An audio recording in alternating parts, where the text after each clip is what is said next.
Mônica Bergamo, petista, sangue vermelho.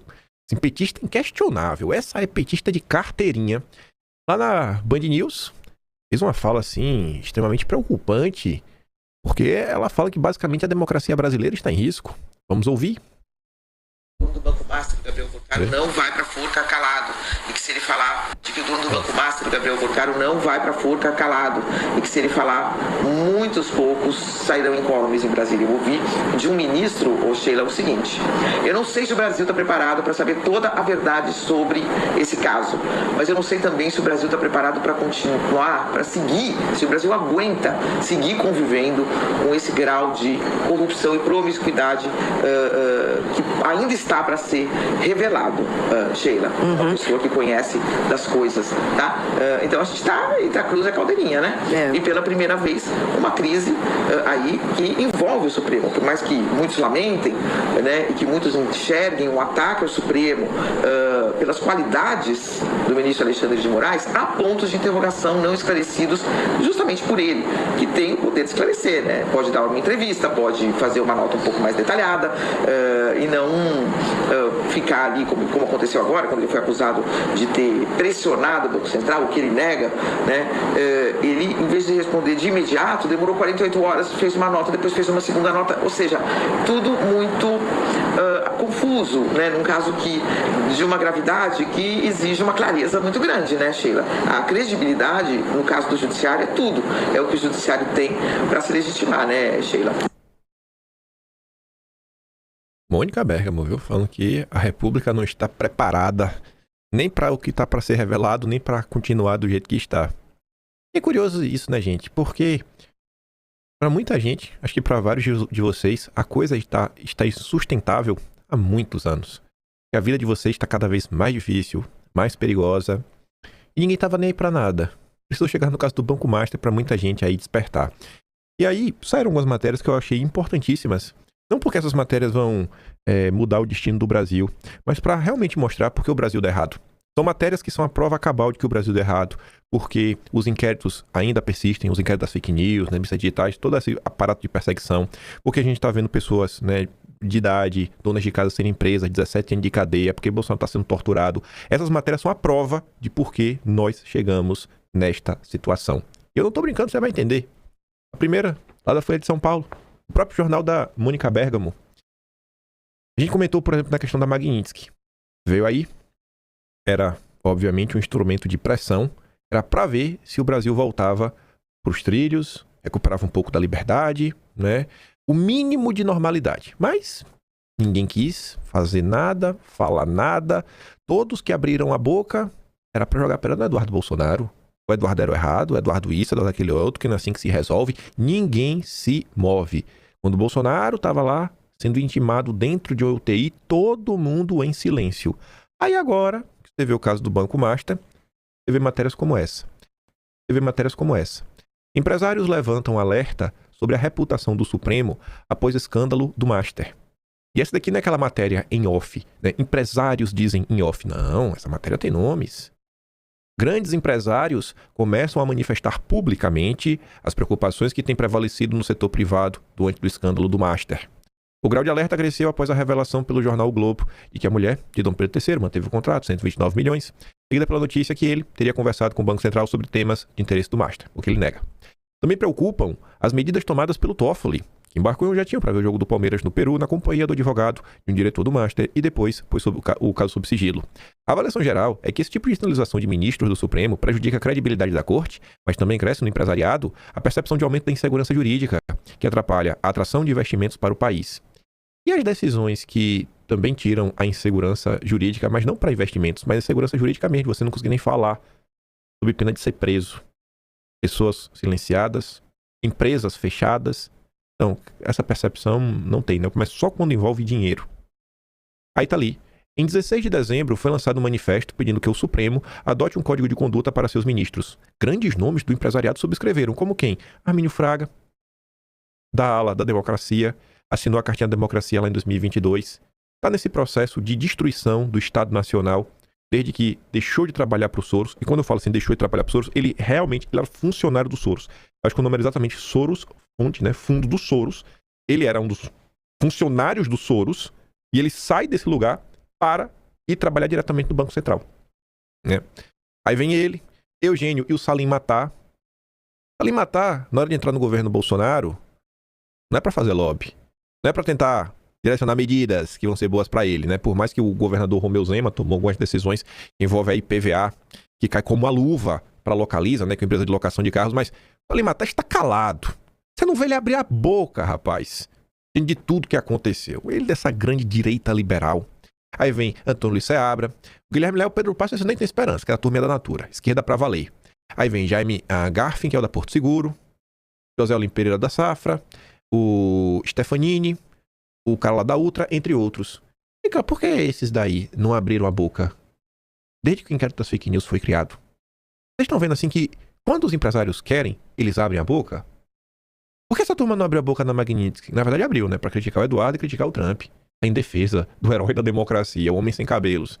Então assim, é balela essa história aqui. Não, que é isso, que é aquilo outro. A forma de resolver as coisas parte, obviamente, também por pressão da sociedade. Essas pessoas são cúmplices. E agora, eles só vêm a público porque eles estão vendo que a coisa saiu demais dos trilhos. Aí tá ali, ó. Também signatário Fábio Barbosa, que presidiu instituições como Santander e Febraban, e hoje segue como membro de conselho de administração de companhias como Ambev e Natura, aponta a necessidade de preservar a reputação do Supremo. Aí eu fico assim olhando, né? Peraí, o cara é membro do conselho de administração de companhias como a Ambev. A Ambev, todo mundo sabe aí que é do Lehman, né? É aquela da 3G. O Lehman, o Sucupira e o nome do outro? Não lembro o nome do outro. E o Teles.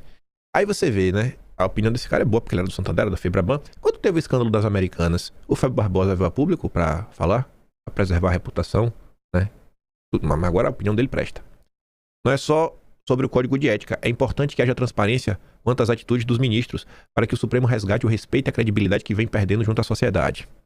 Aí depois, Ricardo Lacerda, BR Partners, esse aqui é Tarcisete, também defendeu a atuação do BC. O Banco Central é um órgão técnico. A gente vai falar sobre isso. É técnico demais. Tá bom. De reconhecida competência, que ao longo de décadas tem resistido bravamente a tentativas de influência indevida. É décadas, né? O Armin Fraga indo lá, juros nas alturas, saindo lá do emprego do Soros. Técnico. O Banco Central é décadas e décadas de independência. O Arminio Fraga é a prova disso. O Roberto Campos Neto, que sai do Banco Central para ficar lá no Milken Institute, um instituto de lobby, e assumiu uma cadeirinha no conselho do Fórum Econômico Mundial do Klaus Schwab, tentando colocar Drex no Brasil, avançar com a agenda SG, questão não, 100% técnico. Mas de novo, quando essa turma quer falar, colocar pressão, eles colocam. Eles têm esse poder. Ex-diretor do Banco Central, Luiz Fernando Figueiredo, hoje sócio e conselheiro da Jubarte Capital, afirma ver um movimento de reação geral. Acho que finalmente a sociedade civil está se mexendo. Os casos recentes são uma afronta ao cargo que estas pessoas ocupam. Prender pessoas por 17 anos, matar uma pessoa na cadeia, que é o Clesão, aí, boa. Pode matar. O problema é quando mexe no dinheiro, né? Na minha época de Banco Central, os limites da relação com o setor privado eram muito claros, bem restritivos e absolutamente corretos. O ex-banqueiro e fundador do Novo, João Amoedo, aquele lacradorzinho, golpista, né, que ficava lá gritando contra Bolsonaro, ele agora defende que o Dom Pedro III saia, tire um recesso. Ele deveria solicitar imediatamente o afastamento do Supremo e só retornar se comprovar que não tentou interferir no processo de liquidação do Master. Normalmente, cabe aos acusadores o ônus da prova. No caso dele, entretanto, o contrato de 129 milhões, muito acima dos padrões, firmado pelo escritório de advocacia de sua esposa com o banco, inverte essa lógica. Já o empresário Luiz Felipe Dávila, que ataca Eduardo Bolsonaro, que diz que não tem espaço para a direita chucra no bonde dele, mas tem espaço para a esquerda inteligente, que ele classifica como a Tabata Amaral e Fernando Henrique Cardoso.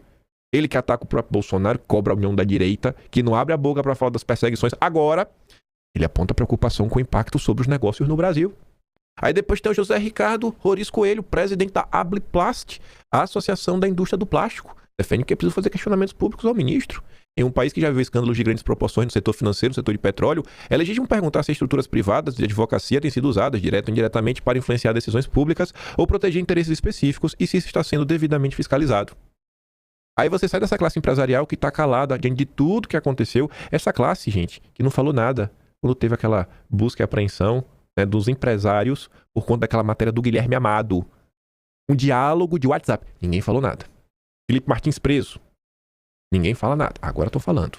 Então, assim, o Brasil dá errado porque essas pessoas não se movimentam.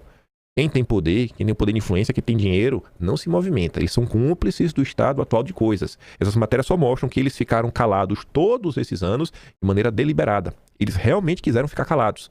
Eles podiam ter procurado espaço na Folha de São Paulo para criticar todas essas decisões. A morte do Clezão, eles estão nem aí. Aí vem o Lauro Jardim, para mostrar outro setor também que se calou ao longo de todos esses anos. E essa nota é interessantíssima, porque recebeu uma atualização, mostrando que esse tipo de crítica é importante. E machuca, porque se não machucasse, a turma do Supremo não teria mandado uma atualização para o Lauro Jardim. Mas tá ali, ó, o almoço de fim de ano dos criminalistas, a defesa da sustentação oral nas cortes e do Código de Conduta para o Supremo. No almoço de fim de ano de um grupo de criminalistas de São Paulo, ocorrido na semana passada, o comentário corrente entre todos é que o Supremo é como mulher de César, não basta ser, precisa parecer honesto. Para isso, nas conversas informais durante o almoço, formou-se o consenso de que é preciso de alguma forma proteger a imagem do Supremo. Assim, a proposta do Fachin de adotar o Código de Conduta pode ser um bom caminho. Como num bom almoço de advogados, teve a hora dos discursos. Aí tinha Dora Cavalcante, Flávia Hall, Pier Paolo Bottini, aquele especialista que está sempre na Globo, na CNN, Fábio Tofik, o Toron. Aliás, Toron foi quem encabeçou o coro em defesa do direito dos advogados voltarem a sustentar oralmente nos tribunais. Durante o julgamento da trama golpista e outros julgamentos envolvendo a direita, nós vimos denúncias eclodirem nas redes sociais de que o direito de defesa não estava sendo respeitado. Chegamos a ver isso? Eu não lembro do Toron abrindo a boca na época. Mas agora ele tá ali, ó. Nos últimos tempos está praticamente abolida a sustentação oral dos tribunais, salvo exceções que ficam a cargo dos juízes e ministros abrirem. Explicam os advogados presentes ao almoço. Quando a defesa não tem mais este acesso, que é público e transparente, abre-se margem para todo tipo de advogados oportunistas venderem acessos obscuros ao judiciário. Alguém poderia acrescentar, dá espaço para despachos em locais inapropriados, como numa viagem de jatinho. E essas críticas dessas pessoas machucam, porque tá ali, ó, a atualização das 6h21 da tarde. Um ministro do Supremo sentiu, entrou em contato com o Lauro Jardim para criticar as propostas dos criminalistas a respeito da necessidade de um código de conduta da sustentação oral. Todos esses advogados podem despachar sobre os casos em que atuam e despacham com qualquer um dos ministros do Supremo. Basta pedir audiências. Já pensou nessas críticas se vai chegar em 2019 e fossem frequentes? A cada coisa que realmente passa do ponto? Aí vem a Miriam Leitão. Essas pessoas não criticam porque não querem, mas sabem o que está errado. Código de ética é a democracia. É a democracia que está em questão de novo, né? Ali ela criticando também. Todas essas pessoas são cúmplices do estado de coisas. Não chegaríamos aqui do nada.